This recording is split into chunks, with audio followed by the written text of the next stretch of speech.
কি কইতাম বন্ধুগণ, ঠান্ডা ঠান্ডা লাগিয়া নাক মুখ খাইটা খুইটা বয়ে রয়েছে। তো আপনার বাড়ির মধ্যে ঠান্ডা ঠান্ডা লাগলে আপনারা কিতা কিতা খান জানি না, কিন্তু আমার বাসার মধ্যে ঠান্ডা ঠান্ডা লাগলে আমি যেটা করি প্রচন্ড পরিমাণে মরিচ দিয়া জাল জাল ভর্তা কইটা খাই। তো চলেন আজকে আপনার করে দুইটা জাল জাল ভর্তা রেসিপি দেখাই। মনের মধ্যে জীবন কোনো ইচ্ছা ছিল না যে আজকে ভর্তা করবো, কিন্তু বিশ্বাস করেন সোরে যেই হারে চুরি করা শুরু করছে 2 দিন পরে এই যে আমার লাউ গাছটি লাগাইছে, আমি নিশ্চিত করে বলতে পারি একটাও লকলকার লাউয়ের ডগা আগা ফাতা কিচ্ছু পাইতাম না যদি আজকে খাইয়া না যাই।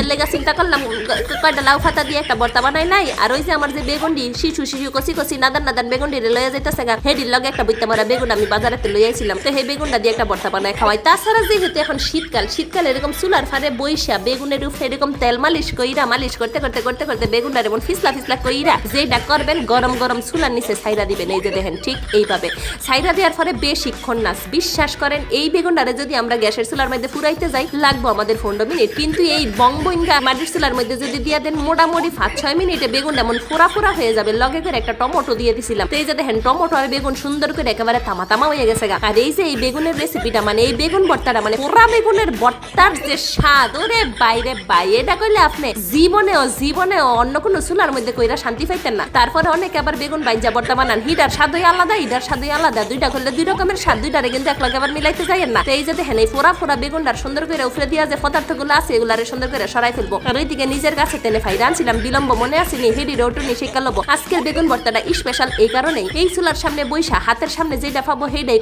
করা কইরা নিব। এইদিকে কতগুলো রসুনের যেটা করলাম একটু মুচমুচা করে বাইজা লইলাম হালকা তেলের মধ্যে। চাইলে আবার অনেকে কাঁচাও দিতে পারেন, তবে কাঁচা রসুনটা কেমন জানি ভাল লাগে না। এর লাগে এই যে বাদ বাকি জিনিসটি কাঁচা রাখলাম আর রসুনটারে সুন্দর করে টাইলা লইছি। আর এইদিকে মনে পড়লো যে টালা মরিচ দিল কিন্তু খারাপ হয় না। এই দেখেন এরকম একটা চুলা যদি কাছে থাকে তাইলে যখন যেটা মনে পড়বো তখন সেটা দিয়ে এরকম ফোড়া ফোড়া করে বাইজা নিলে কিন্তু রেডি হয়ে যাবো। বুঝছো সুন্দর করে এই ফোড়া মরিচটি রে হাতের মধ্যে লইয়া ডলা ডলা করলাম, যেহেতু বেগুনটা অন্য ঠান্ডা হয় নাই যার কারণে একটু ছেঁচা দিয়ে লইলাম। তারপরে এই যে বিলম্ব 3টা উটুনি ফোড়া দিয়ে লইছি। ওরে বিলম্ব দেওয়ার কারণে কি এই জিনিসটা এত পরিমাণে স্বাদ হয়েছে নাকি আমি কইতাম না। তো যাই হোক আজকে সোরে কথা চিন্তা কইরা এই রেসিপিটা বানাইছি। অনেকে আবার দেখলাম গত ভিডিওর মধ্যে কমেন্ট করছেন আমি বলে সোরে ব্যাপারে অমানবিক হয়ে গেছি।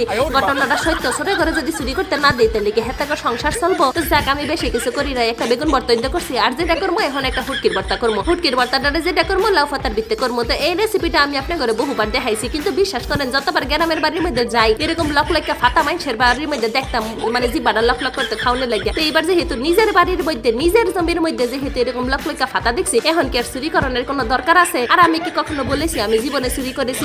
আমি কিন্তু জীবনে কোনোদিন কারো জমি থেকে চুরি করি নাই। আমি বাপু এইসবে নাই, আমি বাপু পুরা সাদা মনের মানুষ। কারো জমি থেকে কোনো কিছু কখনো চুরি করা আমাকে দিয়ে সাজে বলেন আপনারাই বলেন। আমি ডিরেকশন দিতে পারি কিন্তু সরাসরি চুরি করতে পারি না।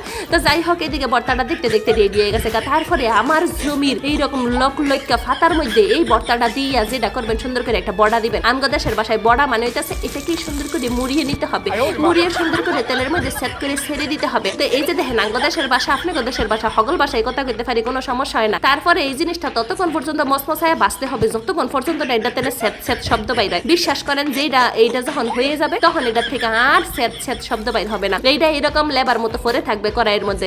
তারপরে বুঝবেন যে পারফেক্ট হয়ে গেছে, এখন সুন্দর করে নামিয়ে নিলেই হয়ে যাবে। এই যে দেখেন আমি সুন্দর করে নামাই নিতেছি, আমার এরকম ফাতার বড়া রেডি হয়ে গেছে। এখন আপনাদেরকে আর কি করব, সুন্দর করে একটু নিলব দেখায় খাবো আর বলবো যে যেহেতু শীতকাল চলে এসেছে গ্রামের বাড়িতে গেলে মাটির চুলার ভিত্তে এইরকম একটা বেগুন হান্দাইয়া যদি ভর্তা না কইরা খাইছেন, ওরে জীবনে কত কিছু যে মিস করবেন। তো যাই হোক আজকে আমার এই ভিডিওটা এখানে শেষ করতে যাইতাছি।